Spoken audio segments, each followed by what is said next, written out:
In this video, we will discuss the extracapsular technique for stabilizing a cranial cruciate ligament injury.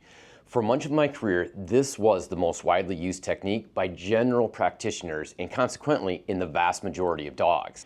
As for the technique itself, there are a couple of variations on this procedure, and so when I say extracapsular repair, I'm speaking in generalities, but this will sometimes go by other names like lateral suture technique, the fishing line technique, simply because it's a high-test monofilament used in the technique.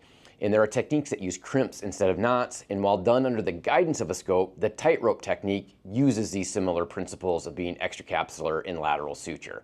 To be quite honest, this was the technique I would often advocate for with my patients, even athletic sporting dogs, for the first 10 to 15 years of my career. Many of the TPLO dogs I saw early in my career just didn't impress me as being better long term.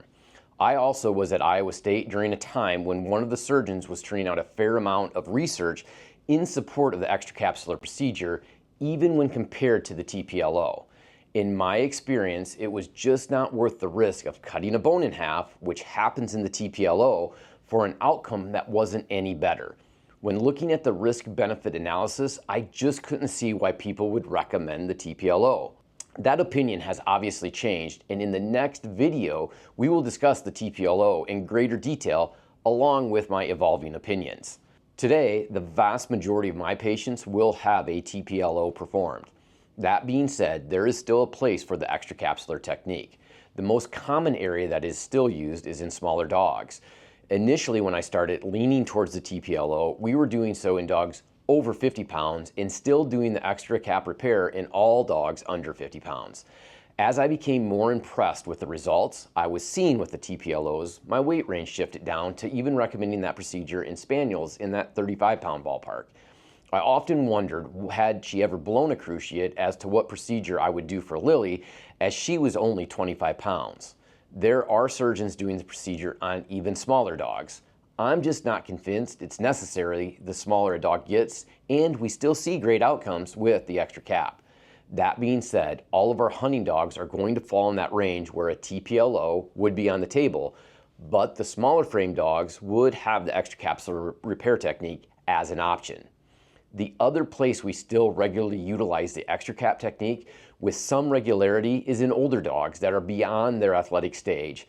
If you have followed me long enough, you know that I advocate for keeping these dogs in the field as long as possible. But that said, the fact remains that we all eventually hit the end of the road. The hope is to slide in the grave having been active and productive up until that point. But the truth is, sometimes injury, genetics, and bad luck result in the body not always being able to do what the mind would like. In those cases where an ultimate return to athletics isn't necessary, but we still want the dog to have stability and comfort, we will sometimes do the extra cap in place of the TPLO. In fact, I've had dogs that we do the TPLO on the first knee, and by the time they blow out the second knee, the owners will elect to do the extra cap. Before we talk about the actual procedure, this brings up a point that I think needs to be made. All of these procedures have become exceedingly expensive.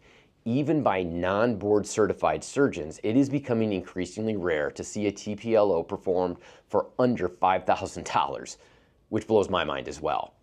Up until our surgeon retired less than a year ago, we were in that mid $3,000 ballpark, and it was odd to describe that price level as a ballpark when you looked at it comparative pricing. Couple that with the fact that I would put our surgeon's outcomes against anyone in the country, and for the last 14 years, we were pretty blessed to have him in this practice. In our practice, the extracapsular repair cost was less than half the price of a TPLO. When you start talking $2,000 versus $5,000, there are many people that have to make the decision on cost versus odds of the best outcome, and that is okay. We went through a period in the profession where some veterinarians would get to the point of making clients feel like the choices were TPLO or euthanasia, and that just isn't true.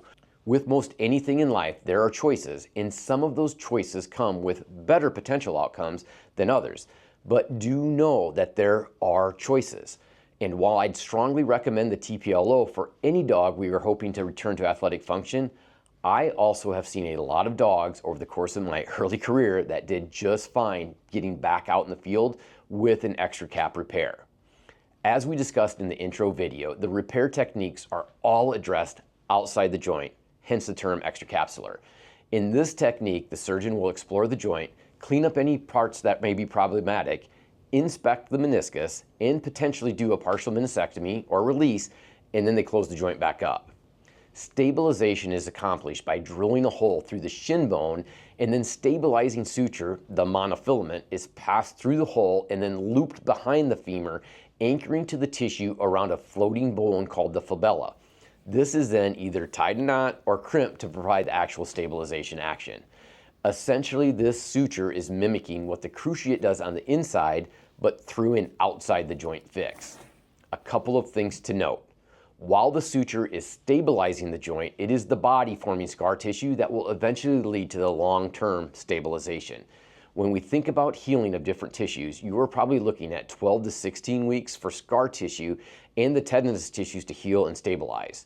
During this time, we will still be performing a rehabilitation program. However, it is important to note that it is a bit of an unknown time frame, and we need to make sure adequate healing and recovery have been taking place before returning the dog to function. As far as potential complications with this procedure, the most common is going to be the patient breaking the suture. This is the reason that this procedure isn't the preferred procedure for the larger dogs. Obviously, the more a dog weighs, the more stress will be on that suture. This breaking can occur at any time, from immediate post-surgery to years later. If this happens before adequate healing has taken place, the suture will need to be replaced and the process started over. I don't want to jinx my future patients, but of the dogs that we have had to take a broken suture out of, all have occurred far enough down the road that replacing the suture was not necessary, and once the broken suture was removed, the dogs were usually good to go. The removal is pretty minimally invasive, usually involving only heavy sedation. The other major complication is related to putting something foreign into the body. This can result in a site for infection, or in some cases, the body just rejecting the material. In my experience, both of these are very rare, and in our practice occurred less than the reported rates, which ranges from around 4% for infection and overall complications around 7%. Here again, as we are looking at the big picture of these procedures, on the plus sides for this procedure are things like lower cost and lower and less serious complications. The flip side is the reported success rates are in the lower 80% range. Here again, these are reported rates, and generally speaking, I feel actual rates when choosing a good surgeon are higher, and likely lower with less than a good surgeon. In summary, I would say that the extracapsular lateral suture technique would not be my first choice for an athletic hunting dog, but I would also not eliminate it as a potential option when we start weighing options like age, size, and the financial ramifications. In the next video, we will discuss the tibial plateau leveling osteotomy, or TPLO for short.